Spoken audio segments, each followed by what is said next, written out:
அப்புறம் நம்ம அஜித்து தான் விஜய்க்கு ஆதரவாக பேசிட்டாங்க.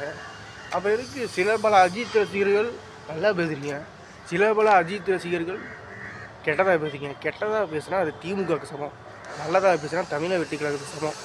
பார்த்துக்குங்க. அஜித்தும் மனுஷன்தான், விஜயும் மனுஷன்தான். நல்ல அஜித்துக்கும் நல்ல எண்ணம் இருக்குது, விஜய்க்கு நல்ல எண்ணம் இருக்குது. ரெண்டுமே ஒன்று தான். எனக்கு நல்ல எண்ணம் இருக்குது. ஆக நல்ல எண்ணம் எல்லாம் ஒன்று சேரணும். கெட்டது திமுக அழிஞ்சு ஒழிஞ்சு நாசமாக போகணும், கொள்ளையில் போகணும். கெட்டது அழியணும். கெட்டது என் செருப்புக்கு சமம். கெட்டதுன்ற ஆணவம் என் செருப்புக்கும் விளக்கமாத்துக்கும் சமம்.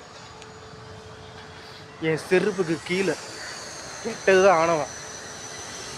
கண்ட எனக்கு சொல் புத்தி இருக்குது, சுய புத்தி இருக்குது, மானரோகம் சூடு சொரணம் இருக்குது, உண்மையான வீரம், உண்மையான தைரியம். மனித ஜென்மம் மனித ஜென்மம் தமிழ வெற்றி கழகத்துக்கு ஓட்டு போடும். மனித ஜென்மம். மற்ற ஜென்மங்கள் மிருக ஜென்மங்கள், கேவலமான ஜென்மங்கள் ஓட்டுக்கு காசு வாங்கிட்டு திமுகவுக்கு ஓட்டு போடும். அது மனுஷ ஜென்மமே கிடையாது.